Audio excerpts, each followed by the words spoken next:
Differentiation और D differentiation में आपने याद रखना कि एक सेल क्या बनेगा। ठीक है, हमने कहा कि सेल कुछ ना कुछ प्लांट का पार्ट बनेगा, लेकिन क्या बनेगा वो किसके ऊपर डिपेंड करेगा, वो उसकी लोकेशन के ऊपर डिपेंड करेगा। जिस तरह आपके पास स्टूडेंट्स रहते, वो कौन सा जो है प्रोफेशन अडॉप्ट करेंगे, जनरली कहाँ पे डिपेंड करता है, उनके लोकेशन। फॉर एग्जाम्पल एक स्टूडेंट जो है बैंगलोर में सबको मालूम कि कौन सा प्रोफेशन एकदम बूम पे, इंजीनियरिंग। तो वहाँ का स्टूडेंट क्या अडॉप्ट करेगा, इंजीनियर। फॉर एग्जाम्पल कोई पुणे में सीए बहुत रहते, तो वहाँ पे मालूम सीए को जॉब से, तो वहाँ के जो स्टूडेंट क्या अडॉप्ट करेंगे, सीए। तो लोकेशन के ऊपर जो सेल जहाँ पे है उसके लोकेशन के हिसाब से क्या करेगा, वो अपना डिफरेंशिएशन करेगा, मतलब एक रोल को क्या करेगा, अडॉप्ट करेगा। तो यहाँ पे आप लोग याद रखना, ठीक है। Final structure of cell, final structure final structure of cell final structure of cell depends on its location. जहाँ पे सेल रहेगा वहां पे जो है क्या करेगा, उस पार्ट बनेगा, उसका पार्ट बनेगा। फॉर एग्जाम्पल हमारे पास सेल है, ठीक है, हमारे पास सेल है, और ये सेल क्या करेगा, ये सेल कुछ स्ट्रक्चर बनेगा, क्या करेगा, कुछ स्ट्रक्चर बनेगा, एक किसी का पार्ट बनेगा। फॉर एग्जाम्पल आपके पास सेल है कहाँ पे, रूट एपिक्स पे। कहाँ पे, रूट एपिक्स पे। जो रूट एपिक्स पे सेल रहेगा वो रूट एपिक्स वाला पार्ट बनेगा। रूट के एकदम टॉप पे कौन सा पार्ट रहता, क्या रहता, रूट कैप। क्या रहता, रूट कैप। ठीक है, तो आपके पास देखो यहाँ पे रूट है, रूट पे यहाँ पे एक सेल है, तो ये सेल क्या बनेगा, आगे जाके क्या बना देगा, रूट कैप बनेगा, यानी रूट कैप का पार्ट बनेगा। ठीक है, इसी तरह जो है आपके पास एक सेल है, ये सेल कहाँ पे, रूट पेरीफेरी पे। रूट पेरीफेरी, पेरीफेरी मतलब क्या रहता है, सराउंडिंग। ठीक है, तो ये यहाँ पे सराउंडिंग, ये कहाँ पे, सराउंडिंग। तो ये क्या करेगा, इसका पार्ट बनने की कोशिश करेगा। ये क्या है यहाँ पे, एपिडर्मिस। क्या रहेगा यहाँ पे, एपिडर्मिस। रूट पेरीफेरी पे जो सेल है वो क्या था, ये क्या बना आपके पास, एपिडर्मिस बना। क्या बना ये, समझ में आ रहा है आप लोगों को। एग्जाम में क्वेश्चन आएगा कि एक सेल कौन सा जो है डिफरेंशिएशन करेगा, कौन सा मैच्योर सेल बनेगा। ठीक है, प्लांट का कौन सा पार्ट बनने की कोशिश करेगा, वो किसके ऊपर डिपेंड करेगा, उसके लोकेशन के ऊपर। प्लांट के जो जगह पे सेल रहेगा वहां पे वो क्या बनेगा, उसका पार्ट बनेगा। ठीक है, ये आपके पास टॉपिक है रिलेटिव ग्रोथ। नेक्स्ट टॉपिक क्या है, रिलेटिव ग्रोथ। Relative growth. और दूसरा जो है आपके पास टर्म रहेगा, दूसरा टर्म रहेगा आपके पास एब्सोल्यूट ग्रोथ। दूसरा टर्म कौन सा रहेगा, एब्सोल्यूट ग्रोथ। एक टर्म है आपके पास रिलेटिव ग्रोथ, और दूसरा टर्म कौन सा है आपके पास, एब्सोल्यूट ग्रोथ। ठीक है, अब आप लोग बताओ कि रिलेटिव मतलब क्या होगा। ठीक है, तो आप लोग ये नहीं बोलना कि सर रिश्तेदार को बोलते रिलेटिव, यही बोल रहे हैं आप लोग, रिश्तेदार को बोलते रिलेटिव। सही बात है, रिश्तेदार को बोलते, लेकिन यहाँ पर रिलेटिव मतलब क्या है, साइंटिफिक रिलेटिव। तो जो रिश्तेदार का काम रहता है यही इसका काम है। रिश्तेदार का क्या काम रहता है, कंपेयर करना। क्या काम रहता है उनका, कंपेयर। तुम्हारे 100 मार्क का है तो बोलेंगे बाजू वाले के 200 मार्क का है। तुम्हारे 200 मार्क का है तो बोलेंगे बाजू वाले के कितने आए, 300 मार्क। अगर आप लोगों ने नीट में 720 में से 720 ले लिए तो क्या बोलेंगे कि बाजू वाले ने फर्स्ट अटेम्प्ट में 720 में 720 लिए। ठीक है, तो ये देखो आपके पास इस तरह जो रिलेटिव। तो जब आप ग्रोथ को कंपेयर करें, जितनी ग्रोथ हुई, पहले ग्रोथ कितनी हुई थी, अगर दोनों को आप कंपेयर करें तो उसको आप क्या बोलेंगे, रिलेटिव। याद रखना आपने, कोई भी चीज, स्पीड या कोई भी हो, आप कंपेयर कर, ठीक है, तो उसको आप क्या बोलते हैं, रिलेटिव बोलते हैं। तो यहाँ पे होगा ग्रोथ, ग्रोथ, ठीक है, growth, growth compare to growth compare to initial growth, growth compare to initial growth. आपके पास ग्रोथ हुई, लेकिन इनिशियल ग्रोथ के रिस्पेक्ट में कितनी ग्रोथ, पहले कितनी थी, फिर जब ग्रोथ हुई तो अब कितनी बढ़ी है आपके पास। मान लो कि पहले आपके पास 10 थी ग्रोथ, अब आपके पास कितनी होगी, 50। लेकिन बढ़ा कितना है यहाँ पे, बढ़ा कितना है यहाँ पे, 40। तो 40 को क्या कहेंगे आप, रिलेटिव ग्रोथ कहेंगे। और यहाँ पे एब्सोल्यूट ग्रोथ क्या रहेगा, total growth per unit time. Total growth per unit time, total growth per unit time, इसको आप क्या कहेंगे, एब्सोल्यूट ग्रोथ कहेंगे। ठीक है, अब जो है आप लोग इसको समझो, दोनों को जो है समझो, growth compare to initial growth, और आपके पास दूसरा क्या है, total growth per unit time. देखो ना यहाँ पे कि यहाँ पे एक लीफ है, और यहाँ पे आपके पास क्या है, एक लीफ है। ठीक है, दो लीफ है आपके पास। इस लीफ को है हम काउंट करेंगे इन सरफेस एरिया। मान लो इस लीफ का सरफेस एरिया कितना है, 5 सेंटीमीटर स्क्वायर। और आपके पास दूसरा लीफ है, इस लीफ का जो है सरफेस एरिया है 50 सेंटीमीटर स्क्वायर। कितना है, 50 सेंटीमीटर स्क्वायर। अब दोनों लीफ ने ग्रोथ करे, दोनों लीफ में क्या करें, ग्रोथ करे, दोनों ने जो है बराबर ग्रोथ करे। आपके पास ये जो लीफ है, ये जो है आपके पास, ये जो है इसने 5 सेंटीमीटर ग्रोथ करा। जब 5 सेंटीमीटर ग्रोथ करा तो टोटल कितना हो जाएगा, 10 सेंटीमीटर स्क्वायर होगा। इसने भी जो है आपके पास 5 सेंटीमीटर ग्रोथ करा, लेकिन ये जो है अब कितना हो गया आपके पास, बोलो 55 सेंटीमीटर स्क्वायर हुआ। तो ये कितना हुआ आपके पास, 55 सेंटीमीटर स्क्वायर हुआ, 55 सेंटीमीटर स्क्वायर। ठीक है, अब आप लोगों को याद रखना है कि रिलेटिव ग्रोथ और एब्सोल्यूट ग्रोथ निकालने के फॉर्मूला है।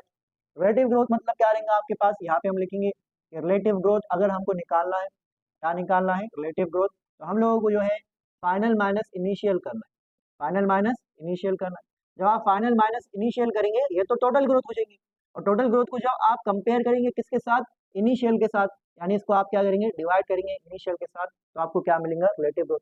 अगर किसी ने आपको कहा बताओ एब्सोल्यूट ग्रोथ निकाल के, तो आप कहेंगे एब्सोल्यूट ग्रोथ मतलब फाइनल और इनिशियल को हम माइनस करेंगे, जितना ग्रोथ हुआ तो वो क्या हो गया आपके पास, एब्सोल्यूट ग्रोथ हुआ। तो final minus initial is absolute growth. इतना सब समझ गए आप लोग, ठीक है। तो ये दो फॉर्मूलेज है जो आप लोगों को याद रखना है, किसका, रिलेटिव ग्रोथ का, और दूसरा कौन सा फॉर्मूला है आपके पास, एब्सोल्यूट ग्रोथ का। अब यहाँ पे हमारे पास एग्जाम्पल से, किसके एग्जाम्पल से, दो एग्जाम्पल। हमने कहा हमारे पास लीफ ए है और दूसरा हमारे पास क्या है, लीफ बी है। लीफ ए है, लीफ बी है। लीफ ए की हम एब्सोल्यूट ग्रोथ निकालेंगे, लीफ ए की हम रिलेटिव ग्रोथ निकालेंगे, लीफ बी की हम एब्सोल्यूट ग्रोथ निकालेंगे, और लीफ बी की हम क्या करेंगे, रिलेटिव ग्रोथ, और दोनों को कंपेयर करेंगे किसका एब्सोल्यूट ग्रोथ ज्यादा हुआ, किसका रिलेटिव ग्रोथ क्या हुआ, ज्यादा। तो पहले आप लीफ ए के पास आओ। लीफ ए में हम सबसे पहले निकालेंगे एब्सोल्यूट ग्रोथ। बताओ एब्सोल्यूट ग्रोथ कैसे निकालते हैं, absolute growth is equal to final minus initial divided by initial. तो यहाँ पे जो है फाइनल कितना है, फाइनल कितना है 10, इनिशियली कितना था ये 5, और जो है आपके पास इनिशियल कितना है 5, तो आपके पास 5 डिवाइडेड बाय 5 कितना आएगा, 1 आएगा। सॉरी एब्सोल्यूट ग्रोथ निकाले हम, तो यहाँ पे जो है आई नहीं होगा, ठीक है। तो आपके पास क्या होगा, यहाँ पे 5 आ जाएंगे, क्या आ जाएंगे यहाँ पे 5, ठीक है। तो आपके पास 10 में से 5 निकाले कितना आ जाएगा आपके पास 5, ठीक है। उसके बाद जो है आपके पास रिलेटिव ग्रोथ, उसके बाद कौन सा है, रिलेटिव ग्रोथ है। रिलेटिव ग्रोथ में हमारे पास जो है यहाँ पे फाइनल है, फिर माइनस इनिशियल डिवाइडेड बाय क्या रहेगा, इनिशियल। तो 10 माइनस 5 डिवाइडेड बाय क्या रहेगा आपके पास 5, कितना आ जाएगा आपके पास 1 आ जाएगा, बराबर है, ठीक है। यहाँ पे देखो आप लोग एब्सोल्यूट ग्रोथ निकालेंगे हम, एब्सोल्यूट ग्रोथ। तो एब्सोल्यूट ग्रोथ में यहाँ पे क्या आ जाएगा, यहाँ पे कितना है फाइनल, फाइनल कितना है यहाँ पे 55, फाइनल कितना है 55, और इनिशियल कितना है यहाँ पे 50, तो टोटल कितना हो गया यहाँ पे 5 हो गया। और यहाँ पे देखो आप रिलेटिव ग्रोथ, यहाँ पे आप देखो relative growth, relative growth, relative growth हमारे पास यहाँ पे, यहाँ पे आपके पास टोटल कितना है 55 minus 50, final minus initial divided by initial, कितना हो जाएगा आपके पास 5/50, कितना हो जाता आपके पास वो 1/10 होता, 1/10 कितना होता 0.1 होता, बराबर यही होगा ना। देखो मैथ खराब है मेरा, देखो आप लोग गलत हो गया ना, बोलो आप, ठीक है। तो यहाँ पे हम लिखेंगे, यहाँ पे हम लिखेंगे कंपेयर करेंगे, क्या करेंगे, कंपेयर, कंपेयर किसके बीच में, compare A and B, compare A and B, A और बी को क्या करेंगे, कंपेयर करेंगे। अगर हम बात करें रिलेटिव ग्रोथ के बारे में, किसके बारे में बात करें, रिलेटिव ग्रोथ के बारे में, किसकी रिलेटिव ग्रोथ ज्यादा है, 0.1 और 1, किसकी ज्यादा है, ए की रिलेटिव ग्रोथ ज्यादा है कंपेयर टू बी। अगर हम बात करें एब्सोल्यूट ग्रोथ के बारे में, तो एब्सोल्यूट ग्रोथ किसकी ज्यादा है, दोनों की बराबर है, दोनों की क्या है, बराबर। इसी तरह आपको एग्जाम में क्वेश्चन आएगा, एग्जाम में बोल देंगे आपको एक लीफ है, इसने इसके पहले जो है साइज इतना था, दूसरा लीफ से पहले इसका साइज इतना था, ये लीफ इतना ग्रो हुआ, दूसरा लीफ उतना ग्रो हुआ। आप जो है दोनों का एब्सोल्यूट ग्रोथ और रिलेटिव ग्रोथ निकालो और दोनों को क्या करो, कंपेयर करो, ठीक है। और ये आपके पास जो हमें डेटा लिए एनसीईआरटी है, एनसीईआरटी का है, ठीक है। तो इसलिए जो आप लोग इसको याद रखना कि कैसा रिलेटिव ग्रोथ और एब्सोल्यूट ग्रोथ, कभी कभार जो है टाइम का टर्म भी रहता है, ठीक है। तो आपको बस क्या करना है कि पहले एब्सोल्यूट ग्रोथ निकालना है, टाइम से डिवाइड करो, उसके बाद क्या करो, आप रिलेटिव ग्रोथ निकालो, ठीक है। तो what is development, development is sum of growth plus differentiation, ठीक है। सम मतलब क्या रहता है, एडिशन। तो अगर आपने ग्रोथ और डिफरेंशिएशन दोनों को मिला के बात करें, तो आप किसके बारे में बात कर रहे हैं, डेवलपमेंट के बारे में, ठीक है। यहाँ पे हम लिखेंगे ऑल द इवेंट्स, ठीक है, all the events, all the events, या आप क्या बोल सकते हैं, चेंजेस, ऑल द इवेंट्स, या क्या लिख सकते हैं आप, changes in life, in life, in life of cell, in life of cell, tissue, tissue, tissue and organism, and organism, ठीक है। एक ऑर्गेनिज्म के, एक सेल के, एक टिश्यू के, या आप बोल सकते हैं प्लांट के लाइफ साइकिल में जितने चेंजेस हुए उसको आप क्या बोलते हैं, डेवलपमेंट बोलते हैं, ठीक है। आपने वर्ड सुनेंगे ना, कैरेक्टर डेवलपमेंट, कोई मूवी देख रहे हैं या कोई आप बुक पढ़ रहे हैं तो उसमें वर्ड ही होता है कैरेक्टर डेवलपमेंट। कैरेक्टर डेवलपमेंट में क्या होता है कि आपके पास पहले जो एक कैरेक्टर रहता, पर ये नाइव रहता है, एकदम इनोसेंट रहता, लेकिन उसके लाइफ में जो है बहुत बुरा बुरा होता है उसके साथ, तो वो क्या होता है फिर मैच्योर होना चालू होता है। फिर आप क्या बोल रहे हो, इससे क्या हो रहा, डेवलपमेंट हो रहा। इसी तरह जो है आपके पास डेवलपमेंट वर्ड यूज होता कि जो एक लाइफ साइकिल में एक सेल टिश्यू या कोई भी ऑर्गेनिज्म के अंदर जितने चेंजेस हुए सारे चेंजेस को मिला दो आप, उसको आप क्या कहेंगे, डेवलपमेंट। फॉर एग्जाम्पल प्लांट्स की अगर हम बात करें तो प्लांट्स की लाइफ साइकिल कब से चालू होती है, उसके सीड जर्मिनेशन से। तो सीड जर्मिनेशन से लेके प्लांट के डेथ तक उसके लाइफ में जितने चेंजेस हुए उस सबको आप क्या कहेंगे, डेवलपमेंट कहेंगे। और जब प्लांट डेथ होता है उसको बोलते हैं सेनेसेंस, क्या बोलते हैं, सेनेसेंस। ठीक है, तो आप लिखेंगे from seed germination to senescence, from seed germination to senescence. Seed germination, जब सीड में से क्या निकलेगा, रेडिकल और फ्लेम्यूल निकलेगा। रेडिकल क्या बनेगा, रूट बनेगा, फ्लेम्यूल क्या बनेगा, शूट बनेगा। ठीक है, seed germination to senescence. Senescence मतलब क्या रहता है, जब प्लांट डेथ होगा यानी प्लांट डेड हो जाएगा उसको आप क्या बोलेंगे, ठीक है, सेनेसेंस। क्या हो जाएगा उसको आप क्या बोलेंगे, डेथ, प्लांट डेथ। ठीक है, डेवलपमेंट डिपेंड्स ऑन, बोलो डेवलपमेंट किसके ऊपर डिपेंड करेगा, मालूम है इसके बारे में आप सबको। डेवलपमेंट, डेवलपमेंट डिपेंड्स ऑन, किसके ऊपर डिपेंड करेगा, extrinsic and intrinsic factors, extrinsic and intrinsic factors.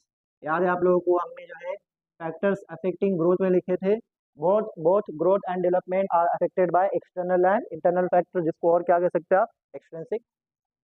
अब देखो यहाँ पे एक सेल में डेवलपमेंट में क्या क्या होता है, सब यहाँ पे ध्यान दो, बाद में लिखना आप लोग। ठीक है, एक सेल में डेवलपमेंट में क्या क्या होता है, सबसे पहले आपके पास एक सेल है, क्या आपके पास एक सेल है, ये सेल क्या करेगा, अपना साइज ग्रो करेगा। एक सेल क्या करेगा, अपना साइज ग्रो करेगा। इसको आप क्या कहते हैं, प्लाज्मेटिक ग्रोथ। क्या बोलते हैं इसको आप, प्लाज्मेटिक ग्रोथ कहते हैं आप, क्योंकि यहाँ पे क्या ग्रो हो रहा है, उसका साइटोप्लाज्म हो रहा है। इसके बाद जो है आपके पास दो सेल बनेंगे यहाँ पे, क्योंकि यहाँ पे क्या होगा, सेल डिवीजन होगा। यहाँ पे क्या होगा, सेल डिवीजन, और सेल डिवीजन होगा तो उसके बाद जो है आपके पास कितने सेल बनेंगे, यहाँ पे दो सेल। तो सेल डिवीजन से हमारे पास यहाँ क्या बनेंगे, दो सेल बनेंगे। इन दो सेल्स को आप क्या कहते हैं, डॉटर सेल। क्या कहते हैं इनको आप, डॉटर सेल। समझ गए आप लोग। अब ये दो सेल में से एक सेल जो है आपके पास वापस का आ जाएगा, एक सेल वापस का आ जाएगा यहाँ पे आएगा, और वापस से क्या कंटिन्यू करेगा, सेल डिवीजन कंटिन्यू करेगा। पहले दिनाम में दो सेल में से एक सेल सेल डिवीजन कंटिन्यू करता, दूसरा जाके आगे क्या करेगा, राइट। ठीक है, अब ये जो एक सेल है ये आपके पास आगे जाएगा और ये क्या करेगा, इलोंगेशन करेगा। क्या करेगा आपके पास, इलोंगेशन। तो ये अपना साइज जो है क्या करेगा, बढ़ाने की कोशिश करेगा। इलोंगेशन के बाद ये क्या करेगा आपके पास, ये डिफ्रेंसिएशन करेगा। ये क्या करेगा, डिफ्रेंसिएशन। लाइफ में कुछ बनने की कोशिश करेगा, कुछ एक जो है सेल करेगा, कोई एक जो है जॉब ढूंढेगा, जिसको आप क्या बोलते हैं, डिफ्रेंसिएशन। डिफ्रेंसिएशन से ये क्या बन गया आपके पास, एक सेल बन गया। ये क्या बन गया आपके पास, एक सेल बन गया। ठीक है, सेल जो है आपके पास क्या, एक जॉब ले लिया। ठीक है, मान लो कोई पर्टिकुलर जॉब लिया, डिफ्रेंसिएशन करा मतलब इसने अपना सेल वॉल या प्रोटोप्लाज्म क्या करा, चेंज करा। ठीक, अब ये जो आपके पास सेल है ये आगे जाके क्या करेगा, ये आगे जाके करेगा मैचुरेशन। क्या करेगा आपके पास, मैचुरेशन। मैचुरेशन से आपके पास कौन सा सेल बनेगा, ये बनेगा मैच्योर सेल। कौन सा सेल बनेगा, मैच्योर सेल। मैच्योर सेल का जो है एक वक्त के बाद क्या हो जाएगा, सेनेसेंस हो जाएगा। क्या हो जाएगा, सेनेसेंस हो जाएगा। और सेनेसेंस हो गया मतलब इस सेल की क्या हो गई, यहाँ पे डेथ हो गई। ये आपके पास एक सेल के लाइफ साइकिल में जितने चेंजेस हुए, इन सारे चेंजेस को एक सेल की शुरुआत से एक सेल के एंड तक सारे चेंजेस को आप मिला के क्या कहते हैं, डेवलपमेंट कहते हैं। अब एग्जाम में आप लोगों को कैसा क्वेश्चन आएगा, ये एरो के ऊपर जो जो टर्म्स लिखे हुए, इलोंगेशन, डिफरेंशिएशन, मैचुरेशन, सेनेसेंस, ये दे देंगे आप लोगों को और बोलेंगे इनको अरेंज करके बताओ। तो आप लोग याद रखना, पहले क्या है, प्लाज्मेटिक ग्रोथ, फिर क्या है, सेल डिवीजन, फिर क्या है, इलोंगेशन, फिर क्या है, डिफरेंशिएशन, मैचुरेशन, फिर क्या आएगा, सेनेसेंस। देखिए आपके पास एनसीईआरटी में लिखे हुआ ये डायग्राम, लेकिन एनसीईआरटी के डायग्राम में आप लोग कंफ्यूज हो जाते हैं। ठीक है, थोड़ा ऊपर नीचे करके लिखे हुआ है, सिंपल डायग्राम लेकिन समझ नहीं पाते। तो आप लोगों ने समझ लेना यहाँ पे कि जब यहाँ पे सेल डिवीजन होगा, दो सेल में से एक सेल वापस सेल डिवीजन में जाएगा। ये कौन सी ग्रोथ है, जिसमें एक सेल डिवाइड करता, दूसरा सेल आपके पास डिफरेंशिएट और मैच्योर होता, कौन सा ग्रोथ है, अरिथमेटिक ग्रोथ है। ठीक है, अरिथमेटिक ग्रोथ में एक सेल डिवाइड होता, दूसरा सेल डिफरेंशिएट और मैच्योर होता। This is development, this is हमारे पास देख लो जो है इस चैप्टर का सेकंड मोस्ट इंपॉर्टेंट टॉपिक जो है हेट्रोफिली। हार्मोन्स के बाद सबसे इंपॉर्टेंट टॉपिक है हेट्रोफिली। इसका दूसरा नाम है प्लास्टिसिटी। क्या नाम है इसका, प्लास्टिसिटी, प्लास्टिसिटी। ठीक है, क्या नाम है, हेट्रोफिली या प्लास्टिसिटी। हेट्रो का मतलब क्या रहता है आप लोग बताओ, हेट्रो का मतलब क्या होगा, हेट्रो का, हेट्रो मतलब रहता डिफरेंट, हेट्रो मतलब क्या रहता, डिफरेंट। और बॉटनी के अंदर जो फील्ड वर्ड यूज होता वो किसके लिए होता, वो लीफ के लिए होता, किसके लिए होता, लीफ के लिए। तो हेट्रोफिली मतलब ये जो है डिफरेंट लीफ के बारे में बात है, ठीक है। तो यहाँ पे देखो क्या होगा, ये कहता है कि आपके पास एक प्लांट के अंदर डिफरेंट टाइप ऑफ लीफ रहते हैं। जनरली देखो मैंगो का प्लांट ले लो आप लोग, उसको अगर आप छोटा प्लांट देखेंगे लीफ ऐसा ही रहेगा, लेकिन मैंगो का आप एक बहुत ही बड़ा ट्री ले लो और उसका लीफ कैसा रहने वाला है, सेम शेप का रहने वाला है। लीफ का शेप कैसा रहेगा यहाँ पे, सेम रहेगा। लेकिन कुछ प्लांट्स ऐसे रहते हैं जो जब यंग रहेंगे तो उनका लीफ का शेप जो है कुछ और रहेगा, लेकिन जिस तरह वो आपके पास क्या होंगे यहाँ पे मैच्योर होंगे तो इनका लीफ का शेप क्या होगा यहाँ पे बढ़ जाएगा, इनका लीफ का शेप क्या होगा, सॉरी चेंज हो जाएगा। तो लीफ का शेप यंग प्लांट में अलग था और लीफ का शेप जो है आपके पास एडल्ट प्लांट में अलग है। यानी जो जुवेनाइल है, जुवेनाइल मतलब रिप्रोडक्शन करने से पहले वाला फेज, और एडल्ट मतलब जब जो ऑर्गेनिज्म रिप्रोड्यूस कर सकता है उसको क्या कहते हैं, एडल्ट। तो एडल्ट और जुवेनाइल दोनों के लीफ का शेप क्या है, डिफरेंट है, दोनों सेम प्लांट है। फॉर एग्जांपल कोरिएंडर, कोरिएंडर मालूम आप लोगों को क्या बोलते हैं उसको, हाँ कोथमीर बोलते, क्या बोलते हैं, कोथमीर में आप देखेंगे जो यंग कोथमीर रहती है उसका लीफ ऐसा रहता है, लेकिन जो आपके पास अडल्ट रहेंगे उसका कैसा रहेगा, ये अब सेम प्लांट है, सेम प्लांट में लीफ का शेप क्या होना, सेम होना चाहिए, लेकिन कुछ प्लांट के अंदर same plant different type of leaf show करता है, तो उसको आप क्या कहेंगे, हेट्रोफिली। यहाँ पे हम लिखेंगे different type of structure, different type of structure, different type of structure, लेकिन कौन सा स्ट्रक्चर यहाँ पे, लीफ, ठीक है। In same plant, in same plant, in same plant, in same plant, due to phases of life, due to क्या रहेगा, phases of life, phases of life मतलब जुवेनाइल और अडल्ट। जुवेनाइल मालूम है आप लोग सुने होंगे, जुवेनाइल जेल, जुवेनाइल जेल सुने हुआ है। अगर कोई यंग पर्सन ने, कोई बच्चे ने जो है क्राइम कमिट करा तो उसको जो है जुवेनाइल जेल में सुने होंगे ना आप लोगों ने, ठीक है। जुवेनाइल मतलब जो यंग है, ठीक है। उसके बाद क्या आपके पास, in same plant, due to phases of life, due to phases of life, phases of life और एनवायरमेंट, और एनवायरमेंट, ठीक है। अब इसमें जो है आपके पास दो तरह के लीफ दिखेंगे, इसके पीछे दो रीजन हो सकते हैं। एक रीजन क्या हो सकता है, आपके पास यहाँ पे लिखे हुआ है क्या, यहाँ पे फेजेस ऑफ लाइफ, कि आपके पास यंग जो है लीफ अलग रहेगा और अडल्ट प्लांट का लीफ क्या रहेगा, अलग रहेगा। और नेक्स्ट क्या हो सकता है आपके पास, एनवायरमेंट, नेक्स्ट क्या होगा, एनवायरमेंट, नेक्स्ट क्या होगा, एनवायरमेंट, ठीक है। अब यहाँ पे देखो आपके पास यहाँ पे एक लीफ है जो दिखने में कैसा है, ऐसा है, दिखने में कैसा है, ऐसा। ये लीफ जो है आपके पास आगे जाके किस तरह हुआ, कुछ अलग शेप में कन्वर्ट हुआ, क्या हुआ, कुछ अलग शेप में कन्वर्ट हो गया, ठीक है। तो ये आपके पास क्या है, कोथमीर है, क्या ये, कोथमीर, ठीक है। कोथमीर जब जुवेनाइल है, जुवेनाइल इस तरह दिखेंगी, और जब अडल्ट होगा तो अडल्ट में लीफ कैसे दिखेंगे, इस तरह। इसका एग्जाम्पल क्या होता है मैं आप लोगों को, कोरिएंडर, क्या हो रहा है, कोरिएंडर, कोरिएंडर को छोड़ के और कौन है, और कॉटन है, और कौन है, कॉटन, और कौन है, लार्कस्पर, और कौन है, लार्कस्पर, ठीक है। कोरिएंडर, कॉटन और लार्कस्पर। एनवायरनमेंट, एनवायरनमेंट में ये कहता है कि आपके पास जो है वाटर है, क्या है, वाटर, और वाटर, पानी, पानी एंड लॉट ऑफ पानी, ठीक है। तो यहाँ पे आपके पास क्या है, इस तरह प्लांट, यहाँ पे प्लांट है, प्लांट जो है कुछ पार्ट उसका कहाँ पे है, वाटर के अंदर है, और कुछ पार्ट कहाँ पे, वाटर के ऊपर। वाटर के ऊपर जो प्लांट है वहाँ पे जो लीफ देखेंगे आप, उसका शेप जो है कैसा है, थोड़ा सा डिफरेंट रहने वाला कंपेयर टू यहाँ पे। यहाँ पे अगर आप लीफ देखेंगे तो लीफ का शेप कैसा है, इस तरह है। अब देखो आपके पास सेम प्लांट है लेकिन लीफ का शेप कैसा है, यहाँ पे डिफरेंट है, इसको आप क्या बोलते हैं, प्लास्टिसिटी। अब यहाँ पे कॉमन सेंस की बात है, अगर आप लोगों ने सोचे कि यहाँ पे लीफ का शेप ऐसा क्यों है, क्योंकि यहाँ पे लीफ का शेप अगर देखे आपने, सरफेस एरिया कम है, सरफेस एरिया कम है तो वाटर इसके ऊपर ज्यादा फोर्स डाल सकता, नहीं डाल सकता, वाटर बीच में से निकल जाएगा। तो आपके पास प्लांट को कोई यहाँ पे जो है पानी के बहाव से जो है कोई फर्क पड़ेगा, यहाँ पे नहीं पड़ेगा। लेकिन अगर यहाँ पे लीफ इस तरह रहता तो अगर वाटर का जो है स्पीड बढ़ गई तो यहाँ पे प्लांट भी क्या हो जाएगा, बेंड हो जाएगा, बराबर है। तो इसका एग्जाम्पल आप लोगों को याद रखना है, इसका एग्जाम्पल है बटर कप, ठीक है, बटर स्कॉच नहीं हो, ठीक है, क्या ये, बटर कप,